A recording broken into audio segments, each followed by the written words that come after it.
ইসলাম ধর্ম শান্তির ধর্ম। ইসলাম ব্যক্তি জীবনে, পারিবারিক জীবনে, সামাজিক জীবনে, রাষ্ট্রীয় জীবনে শান্তি দিতে সক্ষম। কি সক্ষম না বলেন তো? বিসমিল্লাহির রহমানির রহিম। আলহামদুলিল্লাহ ওয়াসসালাতু ওয়াসসালামু আলা রাসূলিল্লাহি সাল্লাল্লাহু আলাইহি ওয়াসাল্লাম ওয়া আলা আলিহি ওয়া সাহবিহি আজমাইন ওয়া মান তাবি'আহুম ফি ইহসানি আলা ইয়াউমিদ্দিন, আম্মা বাদ।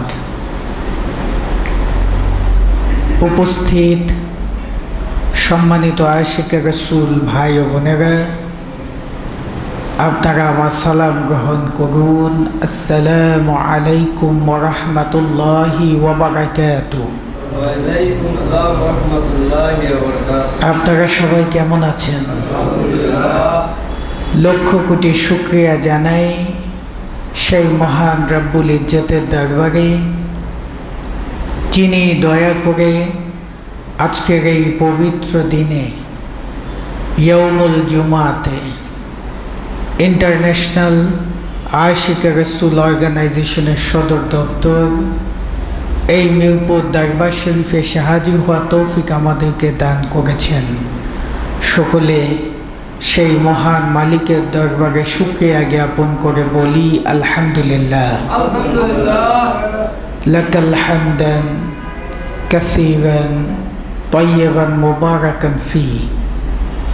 লাখো দরুদ ও সালাম জানাই ব্যথার বেথি, মদিনার জ্যোতি, আশিকের সাথী, বিশ্বসভার সভাপতি সরকারে দু আলম জনাবে মুহাম্মদুর রাসূলুল্লাহ সাল্লাল্লাহু আলাইহি ওয়াসাল্লামের পরশময় কদম মোবারকে বিনা প্রার্থনায় যার উম্মত হওয়ার সুযোগ আমরা লাভ করেছি। সম্মানিত আশিকে রাসূল ভাইরা, ইসলাম অর্থ শান্তি, ইসলাম ধর্ম শান্তির ধর্ম। ইসলাম ব্যক্তি জীবনে, পারিবারিক জীবনে, সামাজিক জীবনে, রাষ্ট্রীয় জীবনে শান্তি দিতে সক্ষম। কি সক্ষম না বলেন তো? সম্মানিত আশিকে রাসূল ভাইরা, আমরা যারা ইসলাম ধর্মের অনুসারী, আমরা যারা শ্রেষ্ঠ নবীর উম্মেত, নিজেদেরকে শ্রেষ্ঠ উম্মেত হিসেবে দাবি করি, আজ আমাদের এই মুসলিম উম্মার দিকে তাকালে দেখা যায় মুসলমানে মারামারি, মুসলমানে হানাহানি, মুসলমানে কাটাকাটি, এমন এক চরম অবস্থা বিরাজ করছে যা দেখলে সত্যি আফসোস লাগে, দুঃখ লাগে, কষ্ট লাগে। কি লাগে না? সম্মানিত আশিকে রাসূল ভাইয়ের কারণ কি? এর মূল কারণ হলো আমরা ইসলাম ধর্মের অনুসারী, আমরা নিজেদেরকে মুসলমান দাবি করি ঠিক, কিন্তু আমাদের মাঝে রাসূলের আদর্শ নাই, যার কারণে আজকে আমাদের এই অধঃপতন, নিজেদের অজ্ঞতা, বিধর্মীদের চক্রান্তের কারণে আজকে আমাদের এই চরম দুরবস্থা বিরাজ করছে। সত্য না মিথ্যা বলেন তো? সম্মানিত আশিকে রাসূল ভাইরা, রাহমাতাল লিল আলামিন ছিলেন সর্বকালের, সর্বযুগের সর্বশ্রেষ্ঠ মহামানব। তিনি হলেন আখিরি নবী, শ্রেষ্ঠ নবী, শেষ নবী। রাসূলের আগমনের পর আর কি কোনো নবী রাসূল আসবে? সম্মানিত আশিকে রাসূল ভাইরা, আর রাসূলের আগমনের মধ্য দিয়ে নবুয়তের দরজা বন্ধ হয়ে গিয়েছে, আর কোনো নবী রাসূল আসবে না। এখন আসবেন নায়েবে রাসূল, অলি আল্লাহগণ, যাদের শানে রাহমাতাল লিল আলামিন বলেছেন আনা খাতামুন নবীন লা নবিয়্যা বাদি, আমি শেষ নবী, আমার পর আর কোনো নবী রাসূল আসবে না। সাহাবায়ে কেরামগণ জানতে চাইলেন, ইয়া রাসূলুল্লাহ, আপনার পর যদি আর কোনো নবী রাসূল না আসে তাহলে মানুষ হেদায়েত পাবে কিভাবে? মানুষ কিভাবে আপনার আদর্শ গ্রহণ করবে? আল্লাহ রাসূল সাল্লাল্লাহু আলাইহি ওয়াসাল্লাম বলেন, আশ-শাইখু ফি কওমিহি কান নবিয়্যু ফি উম্মতিহি, নবীগণ তার জাতির কাছে যেরূপ, শায়েখ বা মুর্শিদ তার জাতির কাছে তদ্রূপ। আমি তোমাদের কাছে যেমন, আমার পরবর্তীতে যারা আমার এই নূরের ধারক এবং বাহক, শায়েখ হিসেবে, মুর্শিদ হিসেবে জগতে আসবে, তাদেরকে তোমরা অনুসরণ করলে সঠিক দিক নির্দেশনা পাবে, সঠিক রাস্তা লাভ করতে পারবে। সম্মানিত আশিক রাসূল ভাইরা, আমাদের এই অঞ্চলে পাক ভারত উপমহাদেশে যাকে এক সময় হিন্দুস্তান বলা হতো, কি হতো না হতো না? সম্মানিত আশিক রাসূল ভাইরা, এই পাক ভারত উপমহাদেশে, এই হিন্দুস্তানে কোনো নবী, কোনো রাসূল এসেছেন এমন কি ইতিহাস পাওয়া যায়? ইতিহাস পাওয়া যায় না। কোনো নবী রাসূল এই যুগে এই অঞ্চলে আসেননি। এই অঞ্চলে এসেছেন আউলিয়া কেরামগণ, এই অঞ্চলে এসেছেন রাসূলের সিরাজা মনিরা ধারকগণ, এই অঞ্চলে এসেছেন নায়েবে রাসূল অলি আল্লাহগণ, যারা এসে এই সমাজের মানুষগুলাকে অত্যাচার নির্যাতন থেকে বাঁচিয়ে তারা হেদায়েতের আলোতে উদ্ভাসিত করে সিরাতুল মুস্তাকিমের পথে এনে মুসলমান করেছিলেন। সত্য না মিথ্যা বলেন তো? আপনার পূর্বপুরুষের ইতিহাস তালাশ করে দেখেন। পূর্বপুরুষের ইতিহাস তালাশ করলে দেখা যায়, এক পুরুষ, দুই পুরুষ, তিন পুরুষ আগে যদি আপনি যান, আপনি দেখবেন আপনার পূর্বপুরুষের জমি দলিলের নামের আগে সিরি সিরি শব্দ ব্যবহার করা হয়েছে। এর অর্থ কি?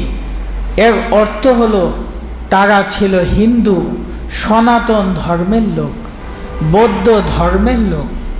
এদেরকে মুসলমান করেছেন শাহজালাল ইয়ামানি রাহমাতুল্লাহ আলাইহি, শাহ মখদুম রাহমাতুল্লাহ আলাইহি, খান জাহান আলী রাহমাতুল্লাহ আলাইহি, কারামত আলী জৌনপুরে রাহমাতুল্লাহ আলাইহির মতো আল্লাহর অলি বন্ধুগণ, তারা যখন সমাজে আসলেন, এই পাক ভারত উপমহাদেশে দেখলেন হিন্দু ধর্মের মধ্যে তৎকালীন জামানায় ছিল গোত্র প্রথা। গোত্র কি? তারা নিচু ধর্মের নিচু শ্রেণীর মানুষগুলাকে অত্যাচার নির্যাতন করত। তারা শ্রেষ্ঠ বলে মনে করত ব্রাহ্মণদের। তখন এই আল্লাহর অলি বন্ধুগণ এসে সমাজের মানুষগুলোকে শিক্ষা দিলেন, আমরা মানুষ, আমরা এক আল্লাহর বান্দা, আমাদের মধ্যে কোনো ভেদাভেদ নাই। আমাদের জন্মসূত্রে যেমন আমরা আল্লাহর বান্দা হিসেবে এসেছি, সুতরাং ইসলাম ধর্মে গোত্রের কোনো ব্যবস্থা নাই। শুধু তাই নয়, এমনকি তৎকালীন জামানার সনাতন ধর্মের রাজা বাদশারা যেভাবে তাদের জনগণের উপর অত্যাচার নির্যাতন করত, সেই আল্লাহর অলি বন্ধুগণ এসে সেই মানুষগুলাকে নির্যাতিত মানুষের পক্ষে থেকে সেই রাজা বাদশাদের সাথে যুদ্ধ ঘোষণা করে জয়লাভ করেছিলেন, যার কারণে দলে দলে মানুষ ইসলাম গ্রহণ করেছিল। কি ছিল না ছিল না? সম্মানিত আশিক রাসূল ভাইরা, এরকম ইতিহাস তালাশ করলে অনেক ইতিহাস পাওয়া যায়। আপনারা জানেন সিলেটের শাহজালাল রহমাতুল্লাহ এই অঞ্চলে এসেছিলেন ইয়েমেন থেকে। তিনি আল্লাহর পক্ষ থেকে সংবাদ পাওয়ার পর এই অঞ্চলে এসে সিলেটের পুণ্যভূমিতে আগমন করলেন। শুনলেন এই অঞ্চলে রাজা গৌর গোবিন্দ অত্যাচার নির্যাতন এত বেশি মাত্রায় করছে, যার কারণে মানুষের চরম দুরবস্থা। সেই শাহজালাল ইয়েমেনি রহমাতুল্লাহ রাজা গৌর গোবিন্দের বিরুদ্ধে যুদ্ধ ঘোষণা করলেন, নির্যাতিতদের পক্ষ তিনি গ্রহণ করলেন।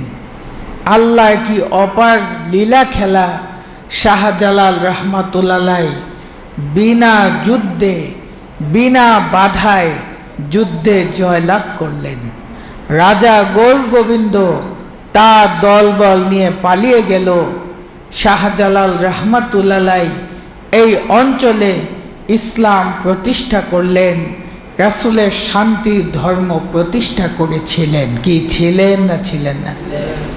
সম্মানিত আয়েশা রাসূল ভাইরা, ঠিক তেমনি এইভাবে আল্লাহর অলি বন্ধুগণ এসে যখন সমাজের মানুষগুলাকে নির্যাতিত মানুষের পক্ষ অবলম্বন করেছিলেন, তখনই এই নির্যাতিত নিপীড়িত মানুষগুলো দলে দলে ইসলাম গ্রহণ করেছিল বিধায় আজকে বাংলাদেশ মুসলিম বিশ্বের অন্যতম বৃহৎ মুসলিম রাষ্ট্র। সত্য না মিথ্যা বলেন তো? কিন্তু দুঃখজনক হলেও সত্য, বলতে কষ্ট হয়, বলতে আফসোস লাগে। নিজেদের অতীত ভুলে যাওয়ার কারণে এক শ্রেণীর নামধারী মুসলমান যারা এই নায়েবে রাসূল অলি আল্লাহদের বিরুদ্ধাচারণ করে থাকে। কি থাকে না থাকে না? শুধু তাই নয়, এই আল্লাহর অলি বন্ধুদের রওজা মাজারকে তারা ধ্বংস করতেও দ্বিধাবোধ করে না। তারা বলে মাজারে অন্যায় হয়, মাজারে শরীয়ত বিরোধী কর্মকাণ্ড হয়, এই মাজারে ইসলামের বিরুদ্ধে কাজ হয়, শিরিক বেদাত হয়ে থাকে। কি বলে না বলে না? সম্মানিত আয়েশা রাসূল ভাইরা, আমার প্রশ্ন হলো, যদি এই মাজারগুলোতে এই রওজাগুলোতে শিরিকের কাজ হয়, তাহলে প্রশাসন আছে, দেশের সরকার আছে, দেশের আইন শৃঙ্খলা বাহিনী আছে, আইন নিজের হাতে তুলে নেওয়ার অধিকার তো আমাদের কারো নেই। আছে কি? সম্মানিত আয়েশা রাসূল ভাইরা, দেশের প্রচলিত আইন অনুযায়ী ব্যবস্থা নিয়ে প্রয়োজনে সেই মাজারে শরিয়া বোর্ড গঠন করে সেখানকার বিধিবিধান পরিবর্তন করে ইসলামী শরীয়তের আলোকে পরিচালিত করলেই তো হতো। যিনি সেই রওজা কিংবা মাজারে শায়িত আছেন, তিনি কি নেশা করেন? তিনি কি অন্যায় করেন? তিনি তো রওজায় শায়িত। তার রওজা মোবারক ভাঙতে হবে, মাজার ভাঙতে হবে, এটা কি অন্যায় নয়? সম্মানিত আয়েশা রাসূল ভাইরা, এই অন্যায়ের কারণে আজকে আমাদের এই গজব নামছে। সম্মানিত আয়েশা রাসূল ভাইরা, সম্প্রতি লক্ষ্য করে দেখেন, জায়গায় জায়গায় ভূমিকম্প, জায়গায় জায়গায় বিপদ আসছে। কারণ কি? কারণ আমরা আল্লাহর অলি বন্ধুদের সাথে বেয়াদবি করেছি। কি আমার কথা কি অযৌক্তিক মনে হয়? সম্মানিত আয়েশা রাসূল ভাইরা, ইতিহাস তালাশ করে দেখেন, আদম থেকে শুরু করে যত নবী রাসূল এসেছিলেন, যত মহামানব এসেছিলেন, তাদের সাথে বেয়াদবি করার কারণে, নাফরমানি করার কারণে গজব আযাব বর্ষণ হয়েছে। সত্য না মিথ্যা বলেন তো? সম্মানিত আয়েশা রাসূল ভাইরা, আল্লাহর অলি বন্ধুদের মর্যাদা অনেক বেশি, আমরা মানুষেরা তা বুঝি না, যার কারণে এই বেয়াদবির কারণে আজকে আমাদের এই অবস্থা। অতীতে শৈশবে শুনতাম ভূমিকম্প হয়, কখন হয়েছে নিজেরা তা টেরও পেতাম না। কি এরকম ঘটনা কি আপনাদের সাথে ঘটেছে না ঘটেনি?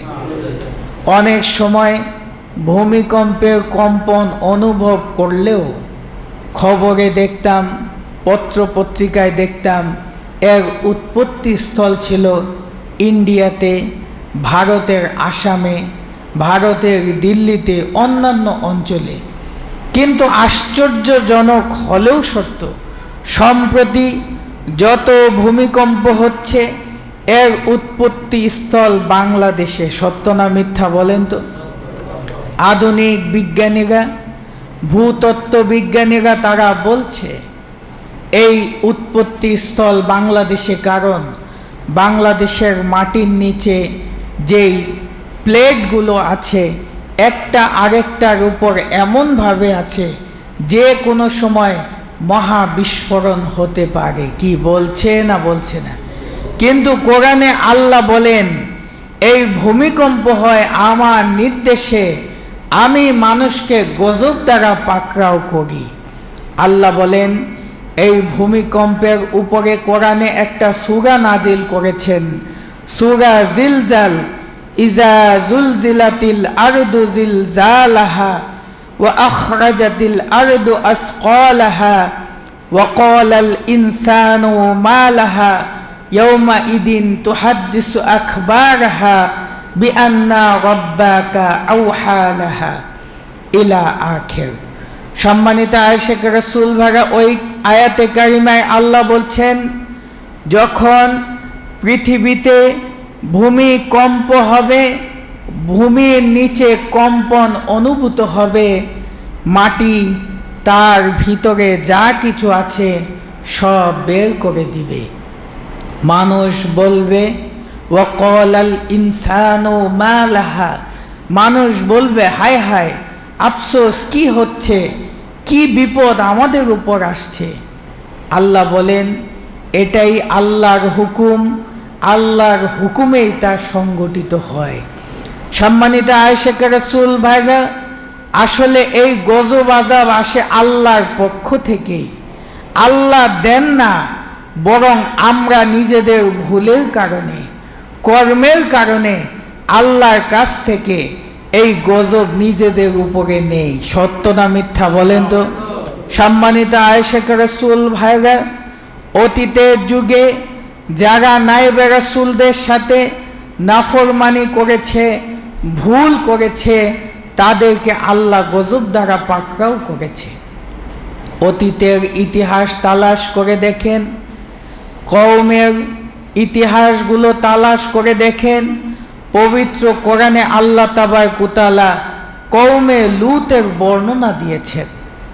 আল্লাহ বলেন কওমে লূত, যখন লূত আলাইহিস সালাতু ওয়াস সালামের সম্প্রদায় আল্লাহর একত্ববাদকে অস্বীকার করেছিল, যখন কওমে লূত আল্লাহর একত্ববাদকে অস্বীকার করে লূত আলাইহিস সালাতু ওয়াস সালামের কথাকে অমান্য করে অন্যায়, নির্যাতন, ব্যভিচারের মতো ঘৃণ্য অপরাধ করতে লাগলো, আল্লাহ নবী লূত আলাইহিস সালাতু ওয়াস সালাম তাদেরকে বারবার সতর্ক করছিল।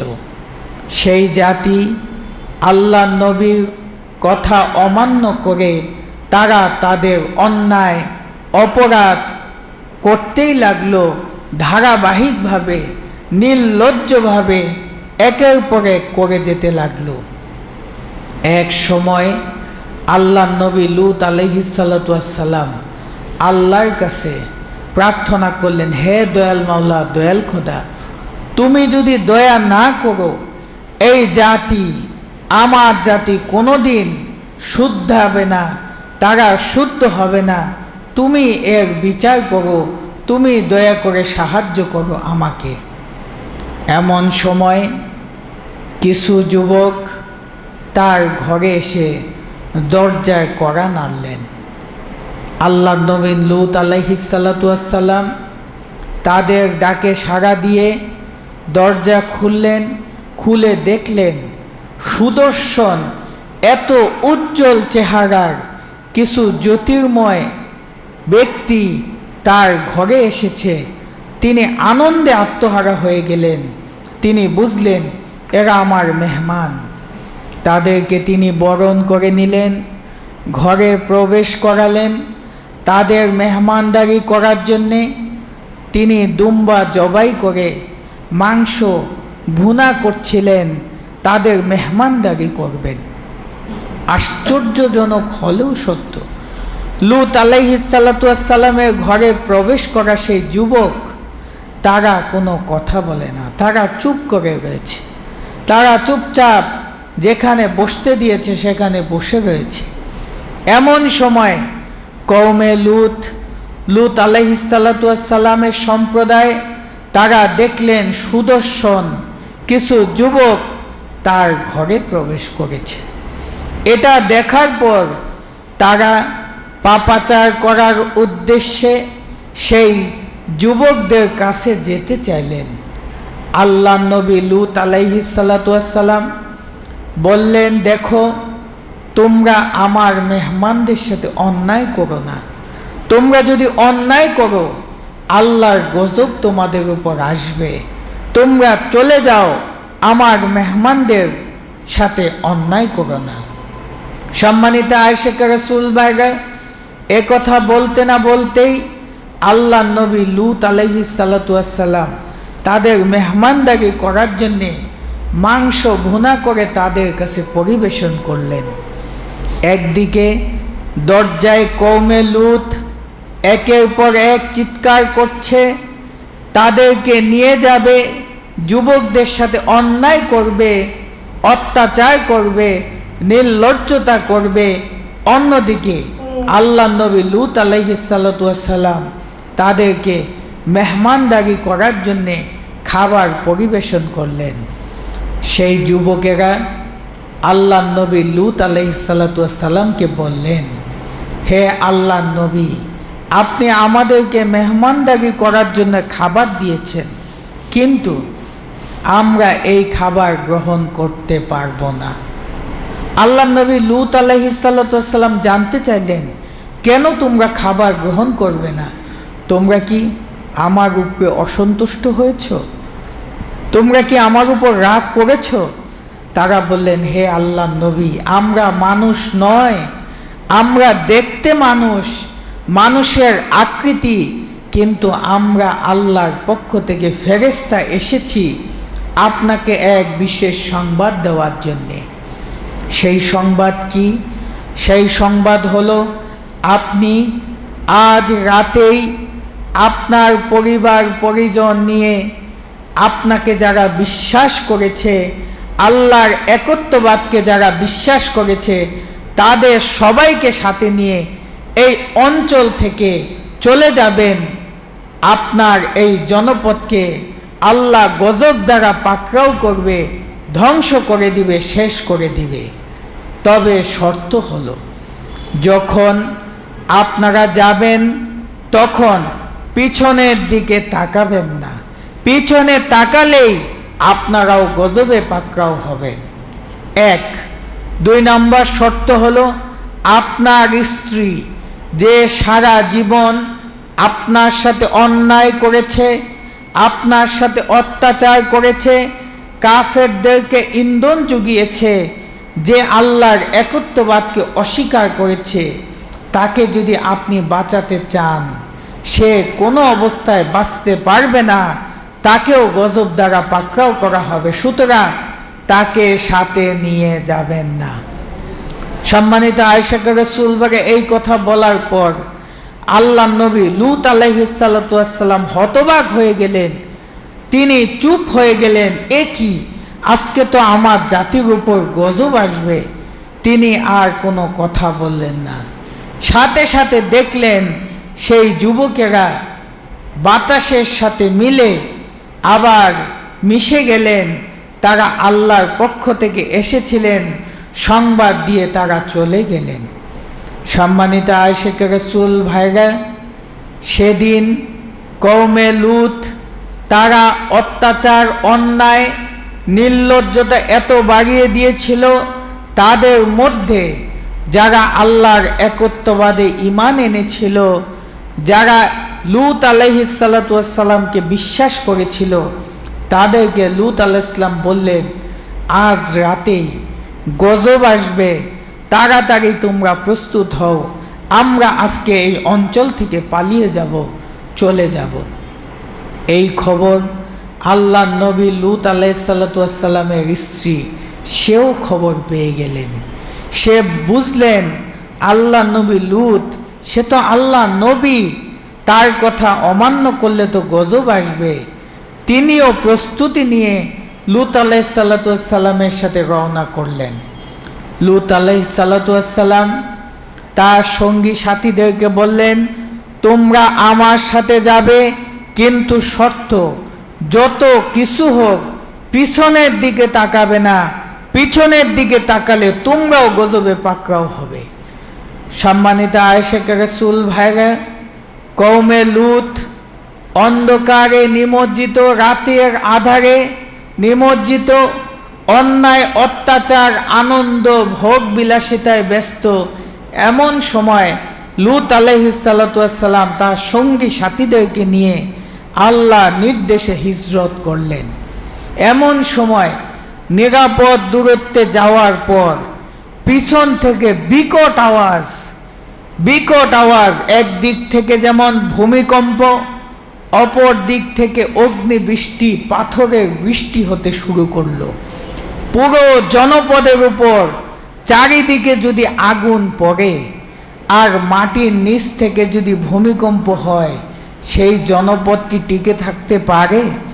সম্মানিত আশিক রাসূল ভাইরা, বিকট আওয়াজ, তারা যেতে লাগলেন, পিছনের দিকে কেউ তাকান না। আল্লাহ নবী লূত বারবার বলছেন কেউ পিছনের দিকে তাকাবে না, কিন্তু হাজার নিষেধাজ্ঞা সত্ত্বেও সেই নাফরমান, সেই আল্লাহ নবী লূত আলাইহিস সালামের স্ত্রী, সে বললেন, আমি পিছনে দেখব কিভাবে আল্লাহ লূতের আল্লাহ ধ্বংস করে, কি করে আমি তা দেখব।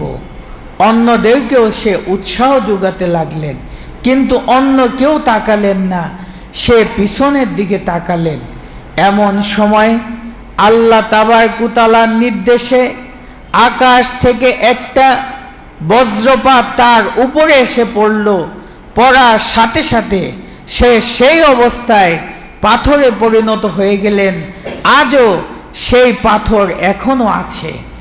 সম্মানিত আয়েশা রাসূল ভাইরা, আল্লাহর হুকুমে কওমে লূতকে ধ্বংস করে ফেলা হলো, নিঃশেষ করে ফেলা হলো।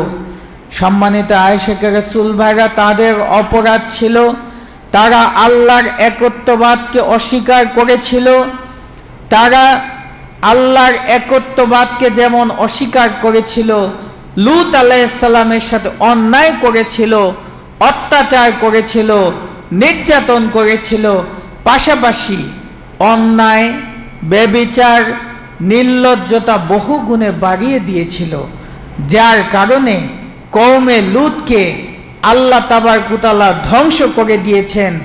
আজও সেই কওমে লূত মৃত সাগর হিসেবে পরিচিত, তা এখনো মৃত সাগর হিসেবে আছে। সম্মানিত আয়েশা রাসূল ভাইরা, অতীতের যুগে যেমন আল্লাহর প্রেরিত মহামানবদের সাথে বেয়াদবি করার কারণে জনপদ ধ্বংস হয়ে গিয়েছে, আমরাও যদি বর্তমান যুগে যারা আল্লাহর পক্ষ থেকে এসেছেন, নায়েবে রাসূল ওলি আল্লাহগণ, তাদের সাথে যদি বেয়াদবি করি, আমাদের ধ্বংস কি অবধারিত নয়? সম্মানিত আয়েশা রাসূল ভাইরা, হাদিসে কুদসিতে আল্লাহ বলেন, মান আদালি ওয়ালিয়ান ফাকাত আযানতু বিল হারব, যে আমার ওলি বন্ধুদের সাথে দুশমনি করে আমি আল্লাহ তার সাথে যুদ্ধ ঘোষণা করি। আল্লাহ যুদ্ধ করেন। যুদ্ধ কি কামান, তরবারি, অস্ত্র শস্ত্র দিয়ে করেন? আল্লাহ অস্ত্র শস্ত্র দিয়ে যুদ্ধ করেন না, আল্লাহর হুকুমই যথেষ্ট।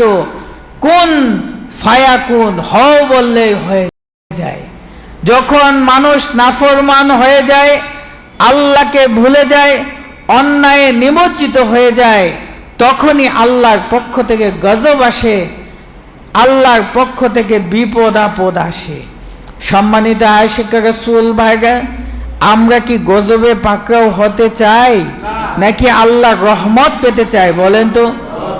আল্লাহর রহমত যদি পেতে হয় তাহলে নায়েবে রাসূল ওলি আল্লাহদের প্রতি শ্রদ্ধা, তাদের প্রতি ভক্তি বিশ্বাস আমাদের অন্তরে থাকতে হবে। কি হবে না হবে না? তাদের সাথে যে বেয়াদবি করা হয়েছে তার জন্য আমাদের ক্ষমা চাইতে হবে, মাফ চাইতে হবে। কি হবে না হবে না? পাশাপাশি বর্তমান যুগের এই পরিস্থিতিতে যে ভূমিকম্পের আতঙ্কে আমরা আছি, এর থেকে যদি বাঁচতে হয়, এর থেকে যদি পরিত্রাণ পেতে হয়, গজব থেকে বাঁচতে হলে রহমত আমাদের লাগবে। কি লাগবে না লাগবে না? রহমত কি বলেন তো? দয়াল রাসূল সাল্লাল্লাহু আলাইহি ওয়াসাল্লাম আল্লাহ বলেন, ওয়ামা আরসালনাকা ইল্লা রাহমাতাল লিল আলামিন। হে আমার হাবিব, হে আমার দোস্ত, আমি আপনাকে জগতের বুকে রহমত হিসেবে প্রেরণ করেছি। আল্লাহ অন্যত্র বলেন, হে হাবিব, আপনি যেই জায়গায় অবস্থান করেন সেখানে আমি যদি গজব দেইও, গজব আবার ফিরে আসে, কারণ আপনি তো রাহমাতাল লিল আলামিন। আপনি থাকলে গজব আসতে পারে না। সম্মানিত আশিক রাসূল ভাইরা, এই চরম বিপদের মাঝেও কিভাবে বাঁচতে হবে এটা আমাদের জানা উচিত। কি উচিত না উচিত না? আমাদের মহান শায়েখ এবং কুতুবুল আকতাবের পক্ষ থেকে নির্দেশনা হলো, আপনারা যারা মিরপুর দরবার শরীফে আসেন, আপনারা তরিকার নিয়ম অনুযায়ী 5 ওয়াক্ত নামাজ পড়বেন, ওয়াজিফার নিয়ম কানুন অনুসরণ করবেন। পাশাপাশি এই বিপদ থেকে বাঁচতে হলে দয়াল নবীজির উপর দরুদ এবং সালাম পেশ করবেন, রাসূলের উপর মিলাদ শরীফ পাঠ করবেন। কি আমরা কি রাজি আছি না নাই? যেখানে মিলাদ পড়া হবে, যেখানে রাসূলের উপর দরুদ পাঠ করা হবে, সেখানে না যে রাহমাতাল লিল আলামিন কি মদিনায় শুয়ে থাকতে পারে? সম্মানিত আশিক রাসূল ভাইরা, সুতরাং আপনি মিলাদ পড়লে আজিজির সাথে, মিনতির সাথে যদি আপনি মিলাদ পড়েন, আপনার মিলাদে রাসূল যাবে। কি বিশ্বাস হয় না হয় না? আপনার বাড়িতে রাসূল যাবেন, রুহানিতে রাসূল যদি যান, যেখানে রহমত যায় সেখানে কি গজব থাকতে পারে? যেখানে আলো যায় সেখানে কি অন্ধকার থাকতে পারে? সুতরাং এই চরম বিপদের মুহূর্তে আপনারা প্রত্যেকে বাড়ি বাড়ি মিলাদের আয়োজন করেন। কি দরকার আছে না নাই? সম্মানিত আশিক রাসূল ভাইরা, পাশাপাশি বেশি বেশি ইস্তেগফার করবেন, তওবা করবেন। হে দয়াল মাওলা, দয়াল খোদা, আমার জীবনের সকল ভুল ভ্রান্তি তুমি ক্ষমা করে দাও, আমাকে তুমি দয়া করে রক্ষা করো, আমাকে দয়া করে তুমি সাহায্য করো। পাশাপাশি আপনারা নিয়মিত মিরপুর দরবার শরীফে আসবেন। বিশ্বাস করেন, আপনি যদি মিরপুর দরবার শরীফে আসেন, আল্লাহর অলি বন্ধু সান্নিধ্যে যদি নিয়মিত আসেন, যত গজব আসুক, যত বিপদ আসুক, আল্লাহ আপনাকে রক্ষা করবে। কি বিশ্বাস হয় না হয় না? সুতরাং নিয়মিত আমাদের মহান শায়েখ কুতুবুল আকতাবের সান্নিধ্যে আসেন। বাড়িতে বসে টেনশন করে পেরেশান হয়ে বাঁচা সম্ভব না। বাঁচতে হলে আল্লাহ দয়া লাগবে, দয়া পেতে হলে আল্লাহর বন্ধুদেরকে লাগবে। কারণ আল্লাহ বলেন, ইন্না রাহমাতাল্লাহি কারিবুম মিনাল মুহসিনিন। আমার রহমত থাকে আমার ওলি বন্ধুদের কাছে, মুহসিনিন বান্দাদের কাছে। তাদের কাছে থাকলে আপনারা নিরাপদ। সত্য না মিথ্যা বলেন তো? একটা সন্তান ভুল করলে পিতা রাগান্বিত হয়, রাগ হয়ে যখন সন্তানকে মারতে যায়, সেই সন্তান যদি মায়ের আঁচলের ভিতরে আশ্রয় নেয়, পিতা কি পিটাতে পারে? আপনারা বলেন, কি মারতে পারে? ঠিক একইভাবে আল্লাহর বান্দা আল্লাহ বান্দাকে ভালোবাসে, কিন্তু নিজেদের কর্মের কারণে আমরা ভুল করে থাকি, কি থাকি না? আমরা যখন ভুল করি, নিজেদের কর্মের কারণে গজব আমাদের উপর চাপে। তখন যদি আমরা অলি বন্ধুর সান্নিধ্যে যাই, তাদের আশ্রয়ে যদি আমরা যাই, আল্লাহর গজব কি আর আমাদের উপর আসতে পারে? অলি বন্ধুর বরকতে সেই গজব থেকে আল্লাহ রক্ষা করে। সত্য না মিথ্যা বলেন তো? সুতরাং এই মহা বিপদের মাঝে আমি সবার প্রতি উদারতা আহ্বান জানাই। আপনাদের সৌভাগ্য, আপনারা জামানার ইমামকে পেয়েছেন, আপনারা কুতুবুল আকতাবকে পেয়েছেন। সুতরাং এই বিপদে আপনারা তাদের কাছে আসেন, তাহলে আপনারা বাঁচতে পারবেন। সম্মানিত আয়েশে রাসূল ভাইরা, আমি আমার আলোচনা দীর্ঘায়িত করব না। পরিশেষে মহান রাব্বুল ইজ্জতের দরবারে প্রার্থনা জানাই, তিনি যেন দয়া করে তার অলি বন্ধুদের উসিলায় এই মহা বিপদ থেকে আমাদেরকে রক্ষা করেন, এই জাতিকে, এই আয়েশে রাসূলদেরকে রক্ষা করেন। সবাই বলুন আমিন। বারাকাল্লাহু লানা ওয়া লাকুম ফিল কুরআনিল আযীম ওয়া রাফা'না লাকা ইয়াকুম আয়াতু ওয়া যিকরিল হাকীম। আল্লাহুম্মা ইগফির লি ওয়া লিওয়ালিদাইনা ওয়া লিল মুমিনিনা ইয়াওমা ইয়াকুমুল হিসাব। আসসালামু আলাল মুরসালিন ওয়ানিল হামদুলিল্লাহি রাব্বিল আলামিন। আসসালামু আলাইকুম ওয়া রাহমাতুল্লাহি ওয়া বারাকাতুহু।